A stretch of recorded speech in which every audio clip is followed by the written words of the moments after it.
হাদি হত্যায় অভিযুক্ত ফয়সাল ও আলমগীর পশ্চিমবঙ্গে গ্রেপ্তার। নারী দিবসের শুভেচ্ছা জানিয়ে জামায়াত আমিরের স্ট্যাটাস। নাসিরুদ্দিন পাটোয়ারির বিরুদ্ধে মামলার আবেদন। জুলাইয়ের হারিয়ে যাওয়া নারী কণ্ঠস্বর খুঁজে বের করব, নাহিদ ইসলাম। ভারতে বসে ফ্যাসিস্ট হাসিনা দেশকে অস্থিতিশীল করার অপচেষ্টা করছে, মির্জা ফখরুল। ইনকিলাব মঞ্চের মুখপাত্র শরীফ ওসমান বিন হাদি হত্যার মূল অভিযুক্ত ফয়সাল করিম মাসুদ ও তার সহযোগী আলমগীর হোসেনকে ভারতের পশ্চিমবঙ্গে গ্রেপ্তার করা হয়েছে।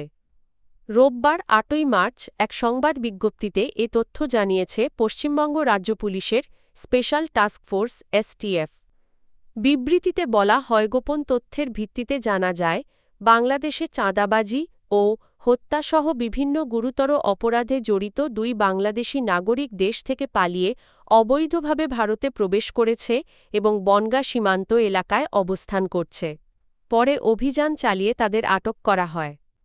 গ্রেপ্তার হওয়া দুজন হলেন রাহুল ওরফে ফয়সাল করিম মাসুদ, ৩৭, যার বাড়ি পটুয়াখালী, এবং আলমগীর হোসেন, ৩৪, যার বাড়ি ঢাকায়।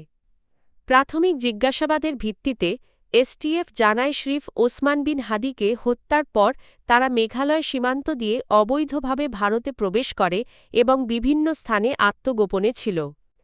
পরে বাংলাদেশে ফিরে যাওয়ার উদ্দেশ্যে সম্প্রতি বনগাঁ এলাকায় আসে। আন্তর্জাতিক নারী দিবস উপলক্ষে বাংলাদেশসহ বিশ্বের সব নারীকে শুভেচ্ছা জানিয়েছেন বাংলাদেশ জামায়াতে ইসলামীর আমির ডা. শফিকুর রহমান। রোববার ৮ই মার্চ সন্ধ্যায় নিজের ভেরিফাইড ফেসবুক পেজে দেওয়া এক স্ট্যাটাসে তিনি এ শুভেচ্ছা জানান। তিনি বলেন, নারীর অধিকার, মর্যাদা ও নিরাপত্তা নিশ্চিত করতে রাষ্ট্র ও সমাজকে আরও দায়িত্বশীল ভূমিকা পালন করতে হবে। ডা.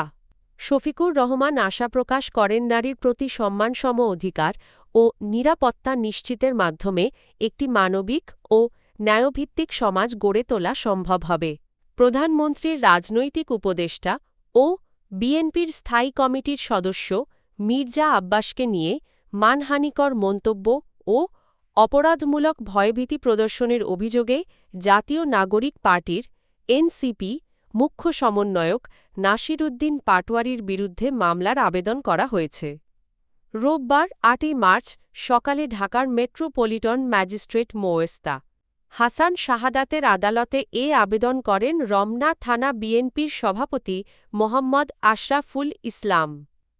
বাদী পক্ষের আইনজীবী মো. আমিরুল ইসলাম আমির বিষয়টি নিশ্চিত করেছেন।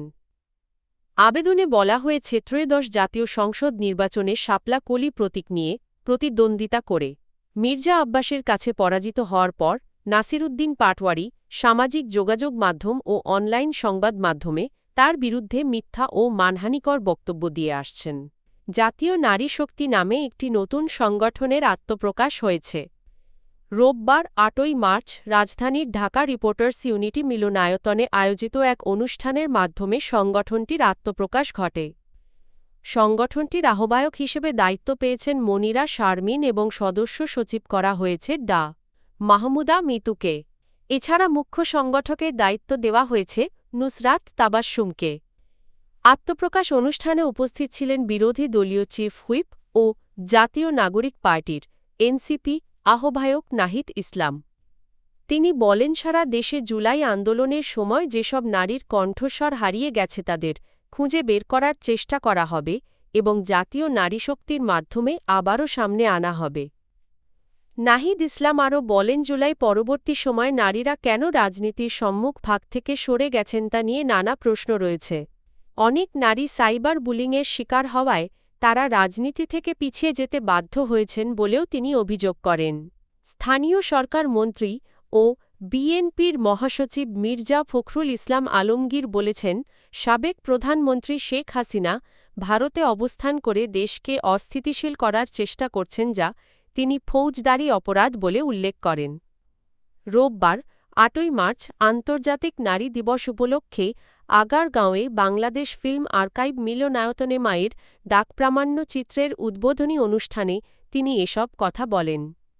মির্জা ফখরুল বলেন গত দেড় দশকে অসংখ্য পরিবার ক্ষতিগ্রস্ত হয়েছে এবং বহু মানুষ গুম ও হত্যার শিকার হয়েছে বলে অভিযোগ রয়েছে। তিনি বলেন এসব ঘটনার জন্য সংশ্লিষ্টদের কোনো অনুশোচনা দেখা যায়নি।